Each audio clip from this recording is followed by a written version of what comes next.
A2 box template tutorial. Let's begin. So in today's video, we're going to be making a box, and this is the template that you can print off and keep in your template reference book for future reference so that you have all of the measurements and the score marks as well as a sample of the design. So in this video, we're going to go through this template, and you need to make 2 of these to create this box. This is the box that you'll be making, and it's got a bunch of note cards and envelopes inside of it. Depending on how thick your cards are, you can fit anywhere from 4 to 8 cards inside of it. So let's start off cutting the cardstock. The first measurement you're going to need is a regular 8.5 by 11 sheet of cardstock. On the 11-inch side, we'll put it in the trimmer and cut at 7 7/8 of an inch. And then rotate the cardstock and cut at 8 3/8 of an inch. Repeat that step, making 2 of the same panel. And then we're going to pull in the scoreboard and create some score marks. Now when you take your first cardstock, make sure that you start on the 8 3/8 inch side. It's very important that you start on this side. Your first score mark will be 3/4 of an inch. The second score mark will be 1 7/8 of an inch. Rotate the cardstock 1 turn to the left and score 3/4 of an inch and 1 7/8 of an inch. Rotate the cardstock to the left 1 turn and score 3/4 of an inch and 1 7/8 of an inch. And you're going to do this 2 times. You'll do the exact same thing to both of your panels and make the very same score marks, making sure that you start on the 8 3/8 of an inch side. Once you have everything scored, we're going to make some cuts along the score marks. So starting with the first panel on the bottom left-hand corner, we're going to cut out the little parts as shown in the guide on the left-hand side of the screen.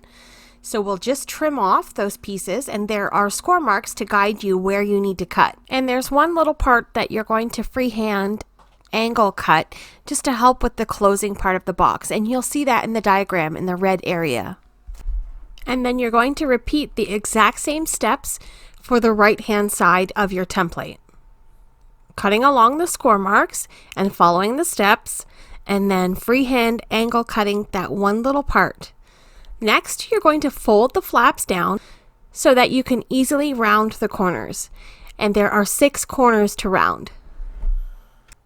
The next step is to go ahead and crease all of the score marks, making sure that everything folds nicely and everything is straight and lined up, ready to be adhered to the next panel.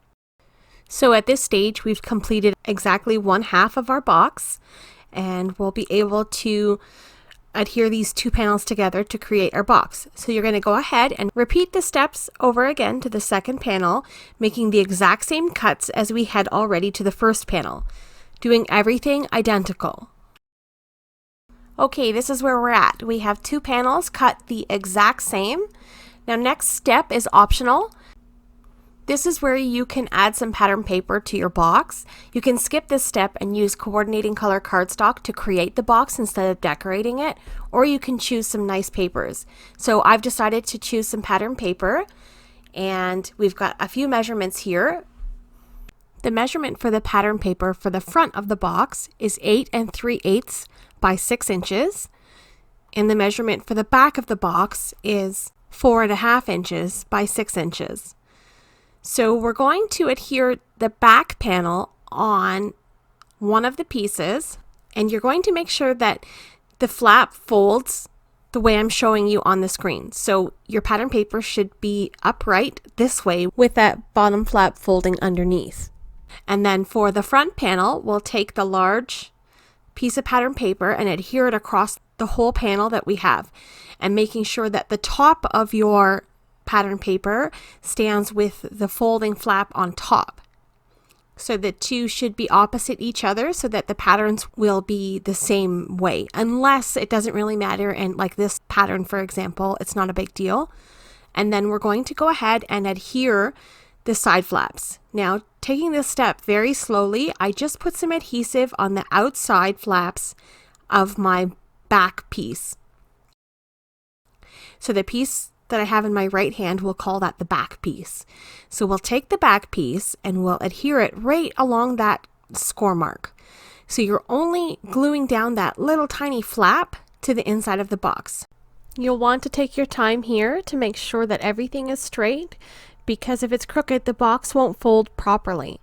Take your time to align the flap up with that score mark. We'll come back to the piece that's not adhered. We'll come back and do that later. So I'll take my bone folder and I'll press that in, making sure everything's adhered nicely. And then we'll fold the flap over to create the box. So there's two little flaps that aren't adhered down. And now the reason for this is so that the box lays flat. If you want to make these boxes ahead and store them, then you can do that. Now, if you're ready to use your box, then you can adhere those flaps shut. It makes the box a bit stronger. So we'll go ahead and adhere it and crease the folds. And then close the box up and put it together. So the little flaps fold inside. You can tuck the closing lip inside. And here I decided to put a little finger hole to be able to open the box easily at the top. So I used a 1/2 inch circle punch and just punched out half of a circle. And that's it. Here's our box. So it's pretty simple, pretty straightforward. Once you get the hang of it, the measurements and the score marks, and then trim out, adhere everything together, and you're all set.